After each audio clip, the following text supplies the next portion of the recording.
Uma pessoa só recebe sua herança após a morte do pai ou da mãe. Quando morre o pai ou a mãe, aí os filhos recebem a herança dos pais. Aqui nós podemos observar que o filho mais novo, por ser mais rebelde, ele pediu a seu pai a sua herança e saiu e gastou tudo. Ele era um rapaz assim, ele era mais rebelde do que o filho mais velho. Então ele pensou, eu tenho essa herança, então eu já vou querer logo a minha, porque até meu pai morreu, a minha mãe, então eu vou querer o que me pertence. E foi perto do pai e pediu o pai, e o pai assim fez a vontade do filho, como nós sempre sabemos que os pais sempre fazem a vontade do filho. E este filho, ele saiu e gastou tudo. O que eu quero destacar aqui agora neste momento é o arrependimento e o perdão. Então nós podemos observar aqui que houve arrependimento e perdão. Se nós voltarmos aqui e lermos os versículos 17 até o 19, nós podemos observar aqui o arrependimento do filho mais novo. Ele fez uma coisa, ele errou, ele pecou contra o pai dele, mas ele arrependeu. E nós podemos observar aqui o arrependimento deste filho. Nós vamos voltar aqui no versículo 17 até o 19. E caindo em si disse, quantos trabalhadores de meu pai têm abundância de pão, e eu aqui pereço fome. Aqui neste momento nós podemos observar o arrependimento deste filho. Quando ele começou a padecer necessidade. Quantas vezes nós começamos a passar por problemas, aí nós lembramos de Jesus. Aí caímos em si. Aí nós temos arrependimento. Estamos errados? Não. Temos que arrepender. Importante que nós arrependemos de todo o nosso coração. Nós temos que nos arrepender. Não basta nós também ficar falando e não arrepender de coração. Este filho aqui nós podemos observar que ele arrependeu de todo o seu coração. Ele chegou diante do pai e disse, eu vou até meu pai, levantar-me-ei, irei ter com meu pai e direi, pai, pequei contra o céu e perante ti.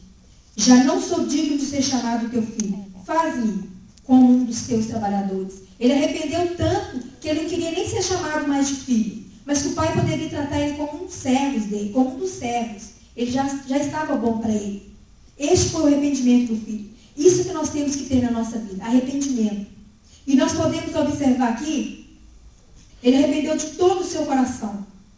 Quando há arrependimento de coração, há também mudança de comportamento.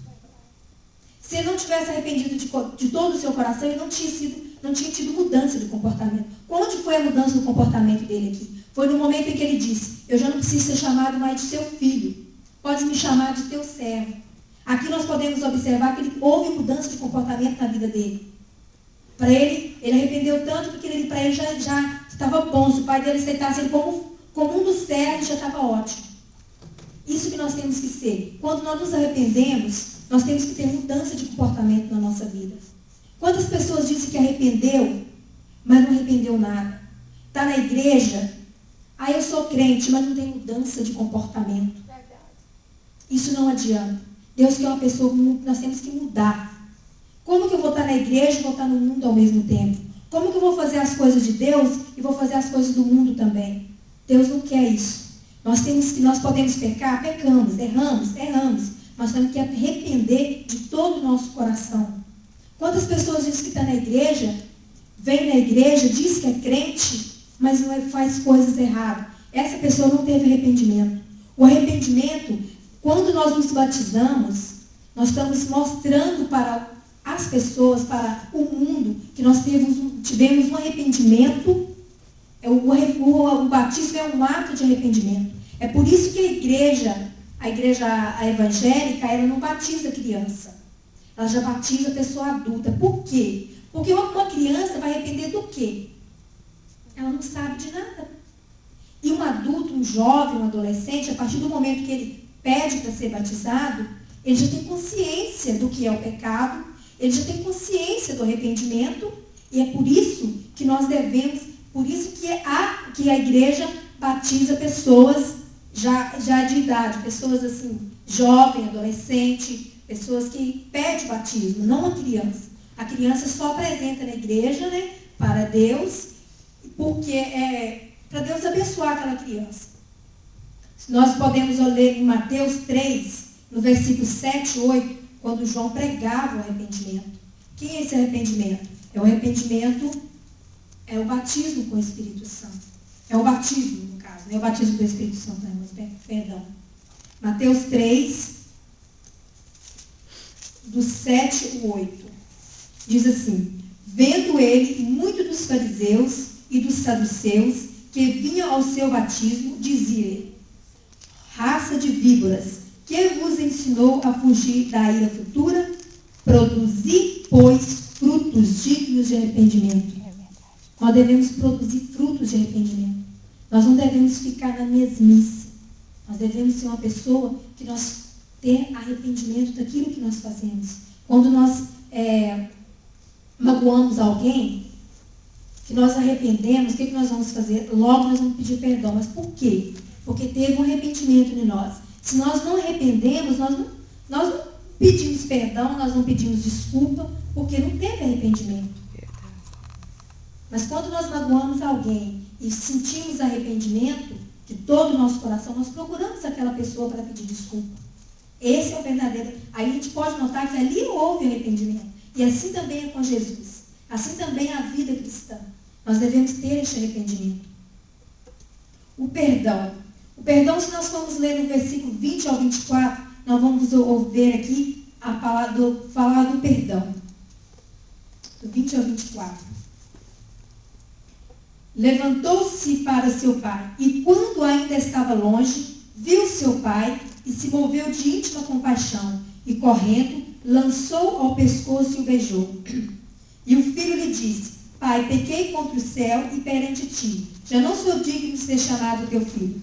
Mas o pai disse aos seus servos: trazei depressa a melhor roupa, vesti-lo e põe-lhe um anel na mão e sandália nos pés. Trazei o bezerro cevado, matai-o e comamos e alegramo-nos, porque este meu filho estava morto e reviveu, tinha se perdido e foi achado, e começaram a se alegrar. No momento em que o pai viu o filho, o que ele fez? Antes do filho terminar de pedir o perdão para ele já estava perdoando. A confissão, antes do filho terminar a sua confissão, o pai perdoou e mandou celebrar com alegria. A recepção do pai mostra que o verdadeiro arrependimento não traz apenas perdão, mas também completa restauração. Aquela atitude do pai, aquela atitude do filho chegar com arrependimento diante do pai, o pai perdoando para ele, o pai viu que o arrependimento dele era total, era realmente verdadeiro, o pai perdoou ele e viu a restauração no filho. Onde está a restauração aqui? O pai mandou trazer para ele a melhor veste, a sandália, um anel e colocar nele. Quer dizer, isso aí foi uma restauração. Quando nós temos um verdadeiro arrependimento no nosso coração, nós chegamos diante de Jesus, pedimos perdão para ele de todo o nosso coração. Deus dá a nós uma nova, nós fazemos de nós uma nova criatura. Dá a nós uma veste nova. Esta é a verdadeira restauração. Nós lemos lá em Lucas 3, no versículo 2, Lucas 3, versículo 2 e 3. 2 e 3.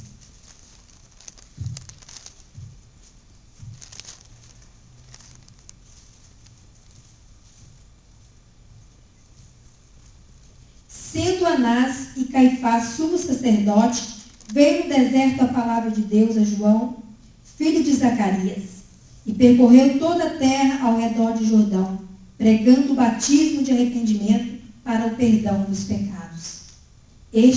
O batismo. O batismo é o verdadeiro, como eu já disse, quando nós nos batizamos, nós estamos declarando que nós estamos arrependidos e queremos viver uma vida nova diante de Cristo.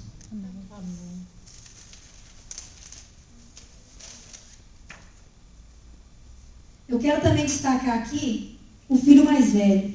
Eu observando aqui o filho mais velho, eu vi uma coisa muito engraçada, porque se nós lemos o versículo 29 e o 30, nós podemos observar a atitude do filho mais velho. Ele nem consegue dizer para o pai, meu irmão. Ele não disse para o pai dele, meu irmão, ele disse para o pai dele, este é teu filho. Se nós lemos aqui, mas respondeu ele, disse ao pai, eis que te sirvo há tantos anos, sem nunca transgredir o teu mandamento, e nunca me deste um cabrito para alegrar-me com os teus amigos. Vindo, porém, este teu filho,